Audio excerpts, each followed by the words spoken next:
Hi guys, this is Nick Bosco, and thank you for tuning into my Monday MMA report, where we go over the events of the weekend in the world of MMA. This episode we'll be discussing UFC Fight Night in Ottawa. That was an evening of some pretty memorable fights, from the Fight Pass prelims to the last bell. Ottawa brought their A-game with an array of Canadian fighters on this card, and the hometown crowd loving every minute of these fights, although they were not loving the arena. There seemed to have been a problem with the AC in the arena. At one point there was a chant to bring back the AC, but the exciting fights quickly took the minds off of the heat. Let's start with the Fight Pass prelims. Ronda Marco's victory over Jocelyn Jones-Lyberger put her right back on track where she needs to be. With the win over Lyberger, who is praised by quite a few people as someone who could be fast-tracked to the top of the strawweight division, now puts Marco in the driver's seat. I would like to see her fight somebody like Paige Van Zandt or Michelle Waterson next. The FS2 prelims were very entertaining to watch. A lot of fun fights and a lot of grinding to win. Misha Cirkunov versus Ion Cutelabra was one fight that was a great matchup. Cirkunov did a great job of countering what Cutelabra was throwing at him. At one point, the two guys were swinging so hard that I thought it was going to come down to who hit the sweet spot first. In the end, it came down to an arm triangle by Cirkunov. When the fight was over, I found myself wanting more.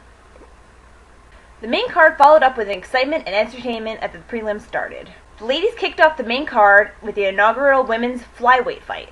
This was a very bizarre fight with a controversial ending. Valerie Letourneau versus Joanne Calderwood started off as it looked like Calderwood had Letourneau's number. She rocked her hard in the first round and I thought it was over right there. Letourneau has somehow able to recover enough to make it out of the first round, but she might have been mentally defeated at this point. There were a number of times that she was having trouble with her fight kit, and the ref even stopped the action at one point to let her adjust it. I don't know if there is an actual ruling on this subject, allowing a fighter to adjust an article of clothing.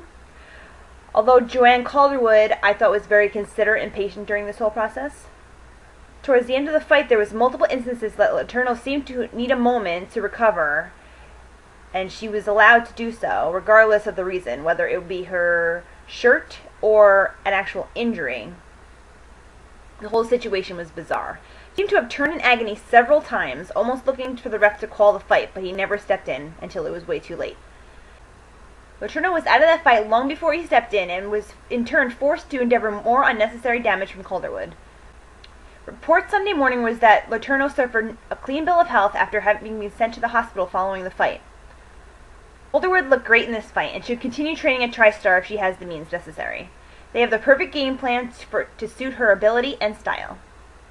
Steve Bossé versus Sean O'Connell fight won Fight of the Night, and for good reason. This fight was amazing. Both guys laid it on the line and tried to finish this fight. Both of these guys were on the cusp of a finish at least one point in this fight, but they were able to make it through to the end.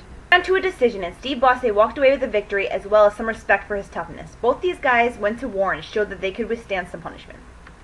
The co-main event featuring Cowboy Cerrone and Patrick Cote, I think, was a surprise to many of how it finished. Although Cowboy was a favorite on paper, many people thought the size of Cote would be the deciding factor.